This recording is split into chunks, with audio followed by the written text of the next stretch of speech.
نبی کریم صلی اللہ علیہ وسلم کا ذکر مبارک بہت سارے انداز سے ہے۔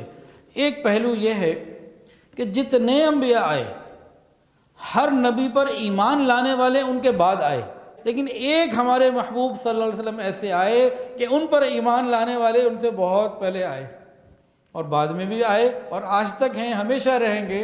حضرت موسیٰ علیہ السلام آئے، حضرت عیسیٰ علیہ السلام آئے، حضرت یعقوب علیہ السلام آئے، حضرت ابراہیم علیہ السلام آئے، حضرت یحییٰ علیہ السلام آئے، حضرت داؤد علیہ السلام آئے، حضرت سلیمان علیہ السلام آئے، حضرت زکریا علیہ السلام آئے، حضرت شیث علیہ السلام آئے، حضرت نوح علیہ السلام آئے، حضرت شعیب علیہ السلام آئے، حضرت صالح علیہ السلام آئے، حضرت ہود علیہ السلام آئے۔ تقریباً 26 انبیاء کا ذکر قرآن مجید میں نام کے ساتھ ہے۔ حضرت ذوالکفل علیہ السلام آئے، حضرت لوط علیہ السلام آئے۔ ان تمام لوگوں پر، انبیاء پر ایمان لانے والے آئے، لیکن ان کے آنے کے بعد آئے۔ کوئی ایک بھی ایسا نہ آیا کہ ان کے آنے سے پہلے ان پر ایمان لانا ضروری ٹھہرا اور ایمان لوگ لائے ہوں۔ نبی علیہ السلام پر ایمان لانے والے کون؟ آپ کے آنے سے پہلے وَإِذْ أَخَذَ اللَّهُ مِيثَاقَ النَّبِيِّينَ لَمَا آتَيْتُكُمْ، قرآن مجید کے اندر اس کا ذکر ہے۔ اللہ تعالیٰ نے انبیاء کو جمع کر کے عہد لیا، پوچھا اقرر تم مانتے ہو؟ اقرر نا، اللہ ہم مانتے ہیں، ایمان لاتے ہیں۔ ابھی تو آدم علیہ السلام بھی زمین پہ نہ آئے تھے، نبی علیہ السلام پر ایمان لانے والے پہلے سے موجود، دو عالم ارواح میں سے ہی۔ پھر جنت میں دیکھیے نبی کریم صلی اللہ علیہ وسلم پر درود جنت سے ہی شروع ہو چکا تھا۔ وہ کیسے؟ ایک مرتبہ حدیث میں موجود ہے، یہ ابن جوزی رحمۃ اللہ علیہ نے اپنی کتاب میں یہ حدیث نقل کی ہے، اور ابن جوزی رحمۃ اللہ علیہ بہت محتاط اور مستند علماء میں سے ہیں۔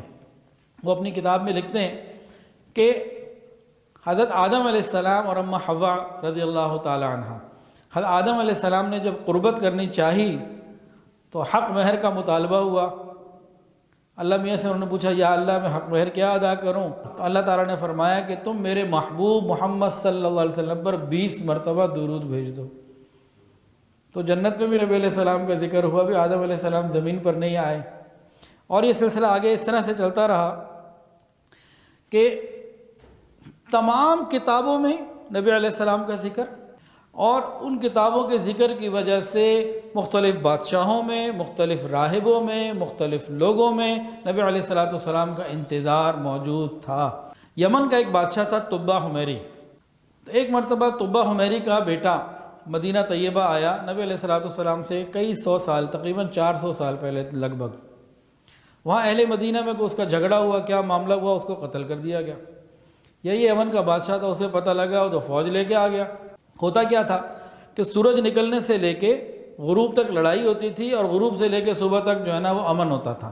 اپنے زخمیوں کو اٹھانا اور اپنے مقتولوں جو قتل ہو گئے ان کو اٹھا کے ان کی پھر آخری رسومات ادا کرنا اور آرام، کھانا پینا جو بھی کچھ ہوتا تھا، وہ پھر رات کو جو ہے اس طرح کا وقت ہوتا تھا، دن میں لڑائی ہوتی تھی۔ اہل مدینہ یہ مہمانداری میں بہت ہی مثالی ان کی مہمان نوازی تھی، بہت خیال کرنے والے تھے۔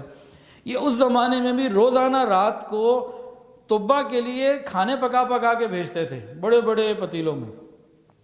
کئی راتوں میں جب آیا نا طبہ بڑا حیران ہوا کہ یہ کیسے لوگ ہیں، سارا دن لڑتے ہیں، شام کو مجھے کھانے پکا کے بھیجتے ہیں۔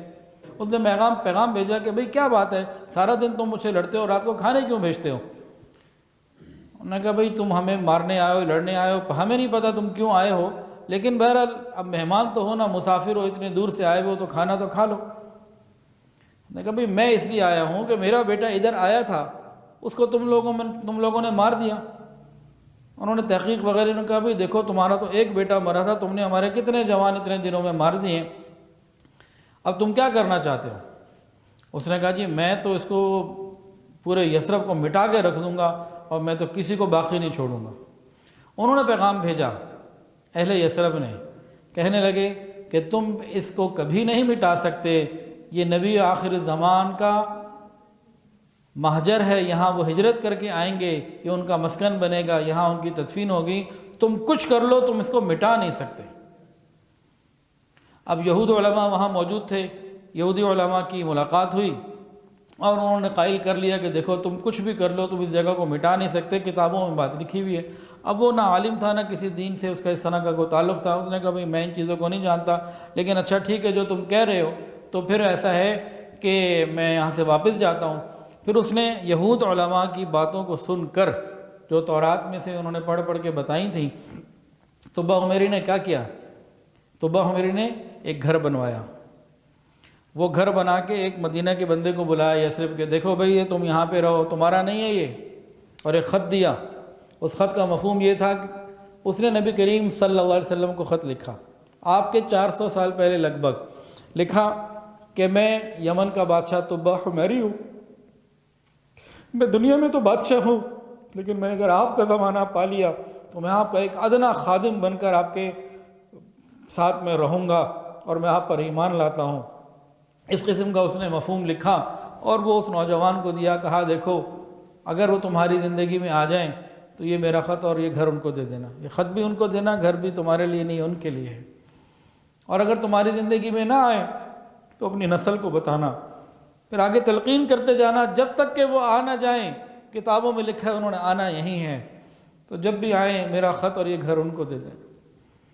جب رسول اللہ صلی اللہ علیہ وسلم 10 ہجری میں مکہ مکرمہ سے ہجرت کر کے مدینہ طیبہ پہنچتے ہیں اور آپ کی مبارک اونٹنی قصوہ اسی مکان کے سامنے آ کے ڈیرا ڈالتی ہے، اور اس مکان میں اس نسل کے جو چلتے چلے آ رہے تھے، جن کے ہاتھ میں وہ ورقہ ہوتا تھا، وہ خط ہوتا تھا طباع کا، وہ تھے حضرت ابو ایوب انصاری رضی اللہ تعالیٰ عنہ. ان کا یہ میرا مکان پیش کیا. وہ مکان اس طرح سے دیکھیں تو گویا وہ نبی علیہ السلام ہی کا مکان تھا. تو اگر آپ اس پوائنٹ کو سامنے رکھیں نا کہ تمام انبیاء آئے لیکن ان پر ایمان لانے والے بعد میں آئے، لیکن نبی علیہ السلام ایسی شان والے ہیں کہ پہلے بھی آئے اور بعد میں بھی آئے، اور آج تک اور قیامت تک باقی رہیں گے. حضرت دانیال علیہ السلام کے بارے میں بھی کتابوں میں باتیں موجود ہیں کہ انہوں نے نبی علیہ السلام کی ایک خاکے کو جو ہے بنایا، برق بنائے تخیل جو کتابوں سے ان کو ملا، اور انہوں نے ایک خاکہ سا بنایا. پھر مصر کے بادشاہوں میں بھی اس کا ذکر ملتا ہے. اور اگر قریب آنا چاہیں تو حضرت سلمان فارسی رضی اللہ تعالی عنہ، ان کے بھی ذکر میں یہ موقع یہ بات ملتی ہے. اور قریب آ جائیں تو یہودی جو مدینہ طیبہ پر حکومت کرتے تھے، وہاں 2 قبیلے تھے، اوس اور خزرج، جو بعد میں مسلمان ہو گئے، انصار مدینہ بنے. ان کو آپس میں لڑاتے تھے، دونوں کو پیسہ دیتے تھے، دونوں کو قرضہ سودی دیتے تھے، دونوں کو جو ہے وہ ہتھیار لڑنے کے لیے دیتے تھے، اور دونوں کو کہتے تھے کہ وہ نبی آخر الزمان آئیں گے پھر ہماری دنیا پہ حکومت ہوگی. تو نبی علیہ السلام یہودی ایمان تو نہیں لائے، بعد میں سارے کچھ لائے تھے، لیکن نبی علیہ السلام کا تذکرہ اس طریقے سے ملتا ہے جو اور کسی کا نہیں ملتا.